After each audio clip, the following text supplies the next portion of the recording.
ಮಳೆಗಾಲದ ಊಟಕ್ಕೆ super combo ಇದು ಕುಡು ಸಾರು ಮತ್ತು ಉಪ್ಪಿಗೆ ಹಾಕಿದ ಮಾವಿನಕಾಯಿಯ ಚಟ್ನಿ. ಬಿಸಿ ಬಿಸಿ ಅನ್ನಕ್ಕೆ ಈ ಕುಡು ಸಾರು ಮತ್ತು ಈ ಮಾವಿನಕಾಯಿ ಚಟ್ನಿಯನ್ನು ಮಾಡಿದರೆ ಬಾಯಲ್ಲಿ ನೀರೂರಿಸುವಂತಹ ರುಚಿ. ಹಾಗಾದರೆ ಬನ್ನಿ ವಿಡಿಯೋವನ್ನು ಸ್ಟಾರ್ಟ್ ಮಾಡೋಣ.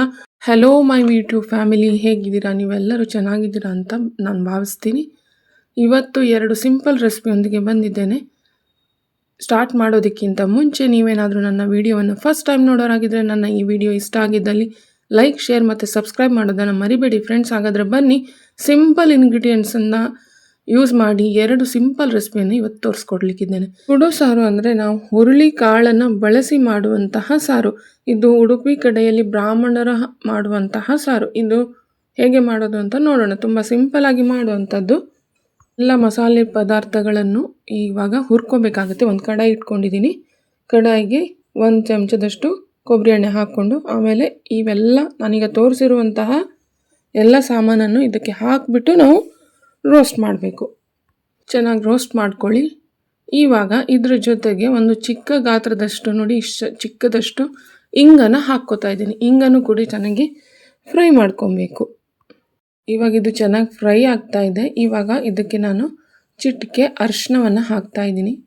ಅರಿಶಿನ ಕೊಂಬು ಕೂಡ ಹಾಕೋಬೋದು, ಒಂದು ಚಿಕ್ಕ ಪೀಸ್ ಹಾಕ್ಕೊಂಡ್ರೂ ಆಗುತ್ತೆ, ಅಥವಾ ನಾನು ಅರಿಶಿನ ಪುಡಿಯನ್ನು ಇಲ್ಲಿ ಹಾಕ್ತಾ ಇದ್ದೀನಿ. ಇವೆಲ್ಲವನ್ನು ಇವಾಗ ಚೆನ್ನಾಗಿ ಮಿಕ್ಸ್ ಮಾಡಿ ಫ್ರೈ ಮಾಡ್ತಾ ಇದ್ದೇನೆ. ಇವಾಗ ಇದಕ್ಕೆ ಒಂದು 5-6 ಪೀಸು ತೆಂಗಿನಕಾಯಿಯನ್ನು ಹಾಕ್ಕೊಂಡಿದ್ದೀನಿ. ನೀವು ಬೇಕಿದ್ರೆ ಒಂದು 2 ಚಮಚದಷ್ಟು ಅಥವಾ 1.5 ಸ್ಪೂನಷ್ಟು ಕಾಯಿ ತುರಿಯನ್ನು ಇದಕ್ಕೆ ಹಾಕ್ಕೊಂಡು ಚೆನ್ನಾಗಿ ಮಿಕ್ಸ್ ಮಾಡ್ಕೊಳ್ಬೇಕು. ತುಂಬ ಕಾಯಿಯ ಅವಶ್ಯಕತೆ ಇಲ್ಲ, ಮತ್ತು ಬೇಳೆ ಕೂಡ ಇದಕ್ಕೆ ನಾವು ಎಲ್ಲೂ ಬಳಸ್ತಾ ಇಲ್ಲ. ಇದರ ಜೊತೆಗೆ ನಾನು 1 ಸ್ಪೂನಷ್ಟು ಖಾರದ ಪುಡಿಯನ್ನು ಹಾಕ್ತಾ ಇದ್ದೇನೆ. ನೀವು ಬೇಕಿದ್ದರೆ ಬ್ಯಾಡಗಿ ಮೆಣಸಿನಕಾಯಿ ಕೂಡ ಇದಕ್ಕೆ ಹಾಕ್ಕೊಂಡು ಚೆನ್ನಾಗಿ ರೋಸ್ಟ್ ಮಾಡ್ಕೋಬೋದು. ಇದಕ್ಕೆ ಇವಾಗ 1-2 ಕಡ್ಡಿಯಷ್ಟು ಕರಿಬೇವಿನ ಸೊಪ್ಪು ಕೂಡ ಹಾಕಿ 1-2 ಬೆಳ್ಳುಳ್ಳಿ ಹೆಸಲನ್ನು ಕೂಡ ಹಾಕಿ ಚೆನ್ನಾಗಿ ಫ್ರೈ ಮಾಡಿಕೊಂಡು ಪೇಸ್ಟ್ ಮಾಡ್ಕೊತಾ ಇದ್ದೇನೆ. ಇವಾಗ ಕುಕ್ಕರಲ್ಲಿ ನಾನು ಬೇಯಿಸಿದ ಹುರುಳಿ ಕಾಳಿನ ನೀರನ್ನು ಇದಕ್ಕೆ ಹಾಕ್ಕೋತಾ ಇದ್ದೇನೆ. ಬರೀ ನಾನು ಮುಂಚೆನೇ ಬೇಯಿಸಿಟ್ಕೊಂಡಿದ್ದೆ ಹುರುಳಿ ಕಾಳು, ಅದನ್ನು ಇದಕ್ಕೆ ಹಾಕ್ಕೋತಾ ಇದ್ದೇನೆ. ಇಲ್ಲಿ ಹುರುಳಿ ಕಾಳನ್ನು ಸಪ್ರೇಟಾಗಿ ಎತ್ತಿಟ್ಕೊಂಡಿದ್ದೇನೆ. ಇವಾಗ ಹುರುಳಿ ಕಾಳಿನ ನೀರಿನಲ್ಲಿ ನಾನು ಟೊಮೆಟೊವನ್ನು ಹಾಕ್ತಾಯಿದ್ದೀನಿ. 1-2 ಟೊಮೆಟೊ ಇದಕ್ಕೆ ಹಾಕ್ಕೊಂಡಿದ್ದೀನಿ. ಹುಳಿ ಟೊಮೆಟೊ ಆದರೆ 1 ಸಾಕು, ಇಲ್ಲಾಂದರೆ 2 ಟೊಮೆಟೊ ನಾಟಿ ಟೊಮೆಟೊ ಹಾಕ್ಕೋತಾ ಇದ್ದೀನಿ.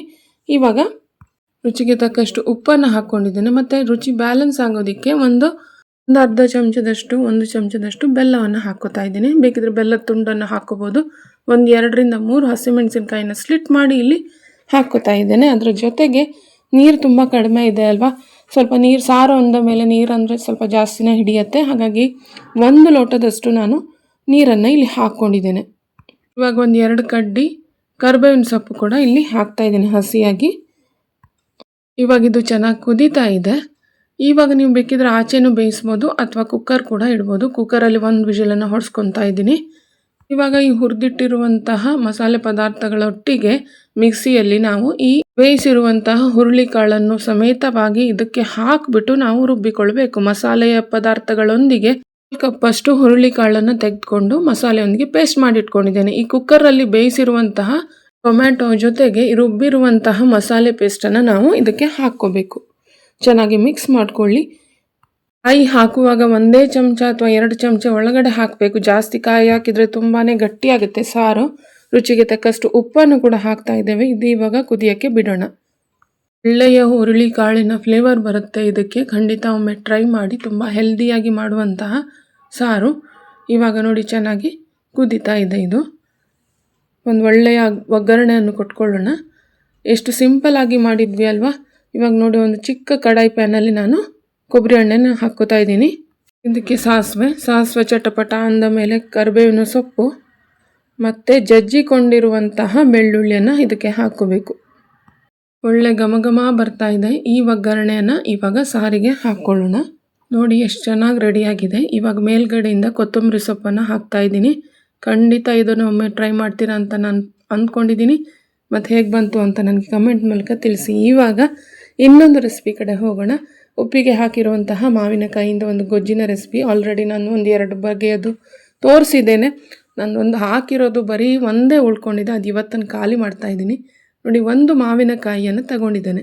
ಈ ಮಾವಿನಕಾಯಿ ಉಪ್ಪಿನ ನೀರಿನಲ್ಲಿ ಇರೋದ್ರಿಂದ ಇವಾಗ ಫ್ರೆಶ್ ನೀರಿನಲ್ಲಿ ಒಂದು 10 ನಿಮಿಷಗಳ ಕಾಲ ನೆನೆಸಿಟ್ಕೊಂಡಿದ್ದೇನೆ ನಾನು. ಫ್ರೆಶ್ ವಾಟರಲ್ಲಿ ನೆನೆಸಿಟ್ಕೊಂಡು ಚೆನ್ನಾಗಿ ತೊಳೆದು ಇವಾಗ ಈ ತೊಟ್ಟನ್ನು ತೆಗೆದು ನಾವು ಚೆನ್ನಾಗಿ ಇದರ ಸಿಪ್ಪೆ ಸಮೇತವಾಗಿ ಅಂದರೆ ಪಲ್ಪನ್ನು ತೆಗಿಬೇಕು. ನೋಡಿ, ಈ ರೀತಿಯಾಗಿ ಎಲ್ಲ ತೆಗೆದುಕೊಳ್ಳೋಣ. ಇಲ್ಲಿ ಬೆಂಗಳೂರಿನಿಂದ ನೋಡೋರಾದರೆ ನಿಮಗೆ ಮಂಗಳೂರು ಸ್ಟೋರಲ್ಲಿ ಈಸಿಲಿ ಈ ರೀತಿಯಾಗಿ ಉಪ್ಪಿಗೆ ಹಾಕಿರುವಂಥ ಮಾವಿನಕಾಯಿ ಅವೈಲೇಬಲ್ ಇರುತ್ತೆ. ಇವಾಗ ನೋಡಿ, ನಾನು ಮಿಕ್ಸಿ ಜಾರ್ ತೊಗೊಂಡಿದ್ದೀನಿ. ಅದಕ್ಕೆ 1 ಚಮಚದಷ್ಟು ಖಾರದ ಪುಡಿ ಹಾಕ್ತಾ ಇದ್ದೇನೆ. ಅದರ ಜೊತೆಗೆ ಒಂದು 5ರಿಂದ 6 ಎಸಳು ಬೆಳ್ಳುಳ್ಳಿನ ಹಾಕ್ಕೊಂಡಿದ್ದೇನೆ ಸಿಪ್ಪೆ ಸಮೇತವಾಗಿ. ಅದರ ಜೊತೆಗೆ ಈ ರೀತಿ ಹೋಳು ಮಾಡಿರುವಂತಹ ಮಾವಿನಕಾಯಿಯನ್ನು ಹಾಕ್ಕೊಂಡು ಮಿಕ್ಸಿಯಲ್ಲಿ ಹಾಕ್ಕೊಂಡಿದ್ದೇನೆ. ಇವಾಗ ಉಪ್ಪು ನೋಡಿಕೊಂಡು ಹಾಕೋಬೇಕು. ಉಪ್ಪಿನಲ್ಲಿರುವುದರಿಂದ ಮಾವಿನಕಾಯಿ ಜಾಸ್ತಿ ಉಪ್ಪು ಇದಕ್ಕೆ ಹಿಡಿಯೋದಿಲ್ಲ. ಇದಕ್ಕೆ ಕಾಯಿ ತುರಿಯನ್ನು ಹಾಕ್ಕೊಂಡಿದ್ದೀನಿ. ಒಂದು ಅರ್ಧ ಕಾಯಿಯನ್ನು ಇದಕ್ಕೆ ಹಾಕ್ಕೊಂಡಿದ್ದೀನಿ. ಅದರ ಜೊತೆಗೆ ಒಂದು ಅರ್ಧ ಈರುಳ್ಳಿಯನ್ನು ಈ ರೀತಿಯಾಗಿ ಕಟ್ ಮಾಡಿ ಹಾಕ್ತಾ ಇದ್ದೇನೆ. ಹಸಿ ಈರುಳ್ಳಿ ಇದು. ಇನ್ನು ಅರ್ಧವನ್ನು ನೆಕ್ಸ್ಟ್ ಹಾಕ್ಲಿಕ್ಕಿದ್ದೇನೆ. ಇವಾಗ ರುಬ್ಲಿಕ್ಕೆ ಮಾತ್ರ ಇಷ್ಟು ಅರ್ಧ ಈರುಳ್ಳಿಯನ್ನು ಹಾಕ್ಕೊಂಡಿದ್ದೇನೆ. ಇವಾಗ ಮಿಕ್ಸಿ ಮಾಡ್ಕೊಂಡಿದ್ದೇನೆ. ನೋಡಿ ಎಷ್ಟು ಚೆನ್ನಾಗಿ ಬಂದಿದೆ. ನಾನು ನೀರೇನು ಹಾಕಲಿಲ್ಲ. ಇವಾಗ ಇದು ಒಂದು ಬೌಲಿಗೆ ತಕ್ಕೊಳ್ಳೋಣ. ಇದು ಅನ್ನಕ್ಕೆ ಮಾತ್ರ ಅಲ್ಲ, ರೊಟ್ಟಿ ಚಪಾತಿಗೆ ಎಲ್ಲ ತುಂಬ ಚೆನ್ನಾಗಿರುತ್ತೆ. ಖಂಡಿತ ಒಮ್ಮೆ ಟ್ರೈ ಮಾಡಿ. ಇವಾಗ ಇದು ಒಂದು ಬೌಲಲ್ಲಿ ತಗೊಂಡಿದ್ದೇವೆ. ಒಂದು ಸ್ಲೈಸರಲ್ಲಿ ನಾನು ಮಿಕ್ಕಿರುವಂತಹ ಅರ್ಧ ಈರುಳ್ಳಿಯನ್ನು ಇದಕ್ಕೆ ಹಾಕೋತಾ ಇದ್ದೇನೆ. ಇದನ್ನು ನಾವು ಸ್ಲೈಸರಲ್ಲಿ ಸಣ್ಣದಾಗಿ ಹೆಚ್ಕೋಬೇಕು, ಚಾಪ್ ಮಾಡ್ಕೋಬೇಕು. ಸ್ಲೈಸರ್ ಇಲ್ಲ ಅಂದರೆ ಸಣ್ಣದಾಗಿ ಚಾಪ್ ಮಾಡ್ಕೊಳ್ಬೇಕು. ತುಂಬ ಆನಿಯನ್ಸನ್ನು ಹಾಕಿದರೆ ಮಾವಿನಕಾಯಿಯ ಪರಿಮಳ ಹೋಗುತ್ತೆ. ಹಾಗಾಗಿ ನಾನು ಅರ್ಧ ಮಾತ್ರ ತಗೊಂಡಿದ್ದೇನೆ ಒಂದು ಮಾವಿನಕಾಯಿಯ ಚಟ್ನಿಗೆ. ಇವಾಗ ಈ ಈರುಳ್ಳಿಯನ್ನು ಇದಕ್ಕೆ ಹಾಕ್ಕೊಳ್ಳೋಣ. ಫ್ರೆಶ್ ಕೊತ್ತಂಬರಿ ಸೊಪ್ಪನ್ನು ಹೆಚ್ಕೊಳ್ತಾ ಇದ್ದೀನಿ. ಇದನ್ನು ಕೂಡ ಇದಕ್ಕೆ ಮೇಲ್ಗಡೆಯಿಂದ ಹಾಕ್ಕೋಬೇಕು. ತುಂಬಾ ಚೆನ್ನಾಗಾಗುತ್ತೆ. ಖಂಡಿತ ಒಮ್ಮೆ ಟ್ರೈ ಮಾಡಿ. ಬಿಸಿ ಬಿಸಿ ಸಾರಿನ ಜೊತೆಗೆ ಪಕ್ಕದಲ್ಲಿ ಈ ಚಟ್ನಿ, ಆಹಾ ಅದ್ಭುತ. ಖಂಡಿತ ಒಮ್ಮೆ ಟ್ರೈ ಮಾಡ್ತೀರಾ ಅಲ್ವಾ? ಆಗ ಇದಕ್ಕೆ ಮೇಲ್ಗಡೆಯಿಂದ ಲಾಸ್ಟ್ ಇಂಗ್ರೀಡಿಯೆಂಟ್ ಕೊಬ್ಬರಿ ಎಣ್ಣೆ. ಇದನ್ನು ಖಂಡಿತ ಮಿಸ್ ಮಾಡಬೇಡಿ. 1ರಿಂದ 2 ಚಮಚದಷ್ಟು ಕೊಬ್ಬರಿ ಎಣ್ಣೆನ ಹಾಕ್ಕೊಂಡಿದ್ದೇನೆ. ಇವಾಗ ಇದೆಲ್ಲವನ್ನು ಚೆನ್ನಾಗಿ ಮಿಕ್ಸ್ ಮಾಡ್ತಾ ಇದ್ದೇವೆ. ನೋಡಿ, ಚೆನ್ನಾಗಿ ಮಿಕ್ಸ್ ಮಾಡ್ಕೋತಾ ಇದ್ದೇನೆ. ಇವಾಗ ರೆಡಿ ಆಯಿತು. ಇದು ಹೆಲ್ದಿ ಡಿಲಿಷಿಯಸ್ ಮಾವಿನಕಾಯಿಯ ಚಟ್ನಿ ಮತ್ತು ಬಿಸಿ ಬಿಸಿ ಸಾರು. ಈ 2 ರೆಸಿಪಿ ಹೇಗೆ ಅನಿಸ್ತು ಅಂತ ನನಗೆ ಕಮೆಂಟ್ ಮೂಲಕ ತಿಳಿಸಿ. ಮತ್ತು ಲೈಕ್, ಶೇರ್ ಮತ್ತು ಸಬ್ಸ್ಕ್ರೈಬ್ ಮಾಡೋದನ್ನು ಮರಿಬೇಡಿ. ಮತ್ತೆ ಸಿಗ್ತೀನಿ ಇನ್ನೊಂದು ವ್ಲಾಗಲ್ಲಿ. ಅಲ್ಲಿಯವರೆಗೂ ಹೆಲ್ದಿಯಾಗಿರಿ, ಖುಷಿಯಾಗಿರಿ. Take care of yourself and thank you for watching and bye.